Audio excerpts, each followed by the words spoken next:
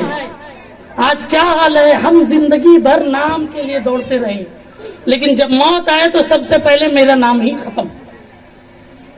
آج نام کے لیے ہم حلال اور حرام کو نہیں سمجھتے، ہم اللہ رب العزت کے فرمان کے مطابق نہیں چلتے، لیکن جب موت آتی ہے تو سب سے پہلے اس کا نام چھینا جاتا ہے۔ اس کے بعد کیا چھینا جاتا ہے؟ اس کے بعد اس کے اہل و عیال، اس کے دولت، اس کے شہرت، اس کے جتنے بھی پیسے، محلات، جس کے لیے زندگی بھر کماتا رہا، زندگی بھر حلال اور حرام ملا کر بناتا رہا تاکہ میرا محل اچھا بنے، میرا گھر اچھا بنے، میرا مکانات کو جو 10 لوگ دیکھے تو بولے کیا شاندار گھر بنایا ہے۔ جب موت آتی ہے تو دوسری چیز اس کے گھر سے اس کو نکال دی جاتی ہے۔ رشتے دار ہو، بیوی ہو، بال بچہ ہو، ماں ہو، کون ماں؟ وہ ماں اگر بچپن میں اگر اس کے پیر پہ کوئی کانٹا چھپ جائے تو تکلیف بیٹے کو بعد میں ہو، پہلے ماں کو ہوتی ہے۔ وہ ماں کہ اگر کسی بچے کے دل میں ہلکا سا کوئی سوراخ پیدا ہو جائے تو بچے کے دل میں سوراخ بعد میں پیدا ہو، ماں کا ہارٹ فیل پہلے ہو جاتا ہے۔ وجہ کیا ہے؟ وجہ یہ ہے کہ اتنی بے لوث محبت کرتی ہے، چاہے اس کا بیٹا اس سے محبت کرے نہ کرے، اس کا بیٹا اس کا فرمان بردار ہو نہ ہو، مگر ماں کی محبت ایسی ہے کہ وہ بیٹا اگر گالی بھی دیتا ہے پھر بھی اس کے لیے وہ دعائی کے لیے ہاتھ اٹھاتی ہے۔ وہ ماں بھی کیا کہتی ہے؟ کتنا جلدی جنازے کو نہلا کر قبرستان لے جایا جائے۔ تیسری چیز، بیوی، انسان کے ماں کے بعد سب سے زیادہ حق بیوی کا ہے۔ کسی کا اگر شوہر انتقال کر جائے تو پھر اس کی زندگی اس طریقے سے ہوتی ہے جیسے بے پانی کا درخت، مگر وہ بھی انتقال اگر شوہر کا کیا، بیوی بھی کہتی ہے کب مٹی ہوگی۔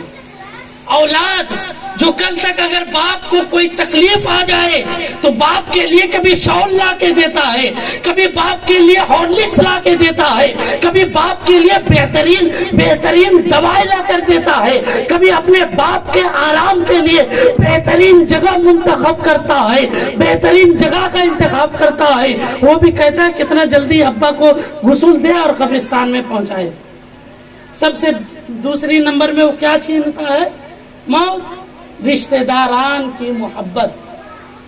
اور تیسری چیز وہ کیا چھینتا ہے معلوم ہے؟ جس کے لیے ہم زندگی بھر دوڑتے رہتے ہیں، رات کو رات نہیں، دن کو دن نہیں، میرا محل کتنا اچھا بنے، ہم کتنے بہترین بستر میں آرام فرما رہے ہیں۔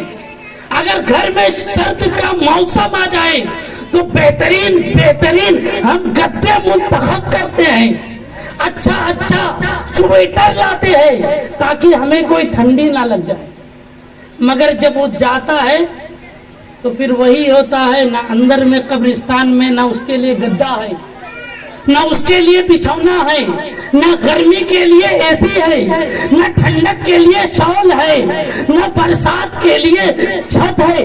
وہ اسی قبرستان میں جاتا ہے، اب وہ ٹھنڈی بھی لگے تو اسی میں گزارنی ہے، گرمی بھی لگے اسی قبر میں گزارنی ہے، برسات بھی آئے اسی قبر میں رہنا ہے۔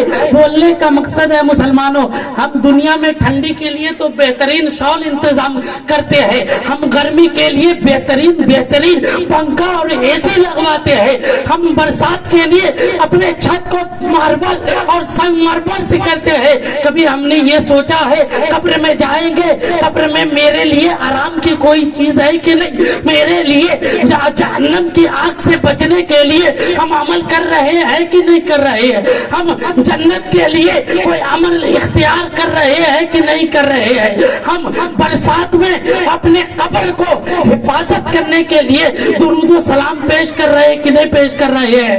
آج ہم دنیا کی 40 سالہ زندگی میں ہم بے شمار چیزیں ہم اختیار کرتے ہیں, ہمارے ذکر ذہن میں ہے کتنا بہترین ہم کپڑے لاتے ہیں, بہترین چیزیں ہم سجاتے ہیں تاکہ دنیا والے ہمیں بہتر کہے, لیکن کبھی یہ سوچا ہے کہ ہم 40 سال کی عمر کے لیے اتنا انتظام کرتے ہیں جسے ہمیں ہزار سال جس جگہ رہنا ہے اس جگہ کے لیے ہم کیا انتظام کیے, اس جگہ کے لیے کیا ہم منتخب کیے. حضرت امام سیوطی رحمت اللہ علیہ فرماتے ہیں کہ جب ایک نیک انسان انتقال کرتا ہے تو جس جگہ قبر کھودی جاتی ہے وہ قبر کی زمین کہتی ہے ارے دیر نہ کر جلدی آ جا, ارے میں وہ خوش نصیب جگہ ہوں اور تو جلدی آ, تو جیسے ہی قبر میں آئے گا سوالات اور جوابات کی منزلت کو طے کرے گا, میں تیرے لیے جہنم کی گرمی سے ٹھنڈک بن جاؤں گی, میں تیرے لیے جنت کی کیاریوں میں سے ایک کیاری بن جاؤں گی.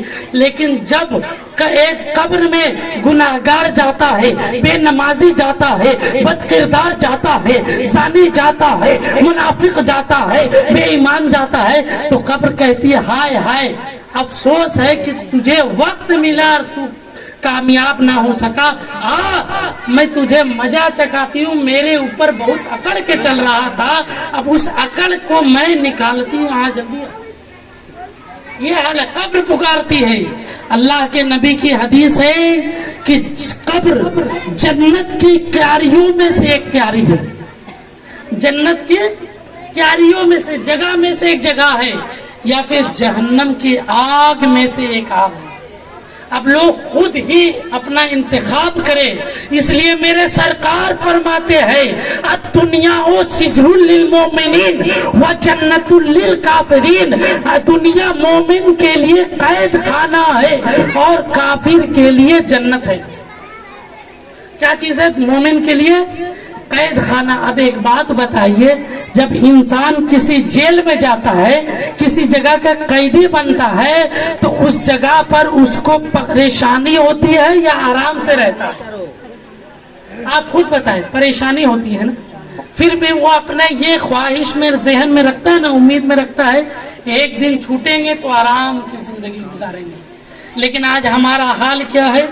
اللہ کے محبوب نے کیا فرمایا کہ دنیا کافر کے لیے جنت مومن کے لیے قید خانہ ہے, لیکن آج جنت تو ہم بنا بیٹھے, آج تو ہر چیز دنیا کو ہم سمجھ بیٹھے ہیں. یاد رکھے مسلمانوں, قبر میں نہ باپ ساتھ جائے گا, نہ ماں ساتھ جائے گی, نہ اولاد ساتھ جائے گا, کوئی ساتھ نہیں جائے گا. اللہ کے نبی کی حدیث ہے کہ ایک انسان کے 3 بھائی ہیں, ایک مومن کے 3 بھائی ہے. 3 بھائی کون ہے؟ وہ دنیا دار نہیں, یہ مثال دی گئی.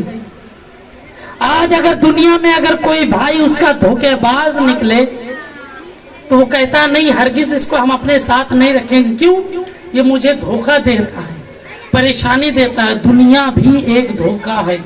دنیا میں تمہیں امتحان کے لیے پیدا کیا گیا ہے. میرے آقا فرماتے ہیں دنیا مزرع الآخرہ, یعنی دنیا آخرت کی کھیتی ہے. اب ایک انسان اگر دنیا میں رہ کر کے اب اگر اپنی کھیتی میں اگر وہ پھول کھلائے گا, اگر وہ اپنی کھیتی میں گیہوں لگائے گا تو وہ تو گیہوں ہی ملے گی. اگر وہ اپنی کھیتی میں کانٹا لگائے اور کہے کہ گیہوں نہیں ملا یا پھول نہیں ملا تو کبھی ہو سکتا ہے. تو اللہ کے محبوب نے کیا فرمایا؟ دنیا آخرت کی کھیتی ہے, تم جیسا کر کے جاؤ گے ویسا تم پاؤ گے. اللہ رب العزت نے فرمایا, سورہ فاتحہ کی یہ آیت ہے,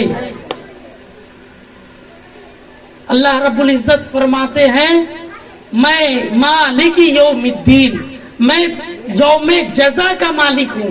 یعنی پہلے کے جو امتی آئے تھے حضرت لوط علیہ السلام کے جو امتی تھے, اگر کوئی دن میں گناہ کرتے تھے رات میں اس کے دروازے پر لکھ دیا جاتا تھا اس نے اللہ کی یہ نافرمانی کی ہے, اور اس کے لیے اللہ رب العزت آسمان سے آگ برساتا تھا اور وہ اسی آگ میں جل کر ختم ہو جایا کرتا تھا. لیکن یہ امت محمدیہ اور میرے آقا محمد رسول اللہ کعبہ کے بدو تجا طیبہ کے سمسو دعا دافعِ جملہ بلا شافعِ روز جزا محمد روحی روحی فدا صلی اللہ تعالی وسلم کے بے کس پناہ میں میرے آقا کا بے شک بے پناہ احسان ہے کہ ہم پر وہ عذاب نہیں ہے بلکہ ہمیں اللہ نے یہ پروانہ دے دیا, تم دنیا میں جو بھی کچھ کرو میں آخرت میں تمہارا حساب لوں گا,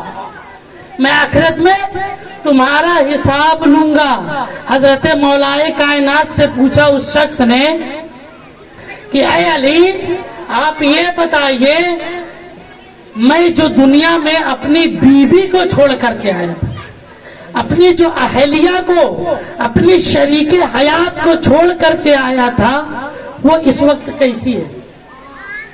مولائے کائنات فرماتے کہ تم اپنی بیوی کی خبر جاننا چاہتے ہو, تمہاری بیوی نے تیرے انتقال کے بعد دوسرا نکاح کر لیا. بولے اے علی یہ بتائیے میری آل و اولاد کا کیا ہوا؟ بولے وہ جس دن تو دنیا چھوڑ کر کے آیا تھا وہ کچھ دن تک وہ تیرے غم میں شریک ہوئے, روئے, گریہ زاری کیے, تیرے اوپر فاتحہ پڑھے اور تجھے بھول گئے. مولا علی سے پوچھا گیا اے علی یہ بتائیے میرے دولت اور جو میں نے مال و زر کو جمع کیا تھا اس کا کیا ہوا؟ بولے تیرے انتقال کے بعد تیرے بچوں نے آپس میں بانٹ لیا اور تجھے بھول گیا.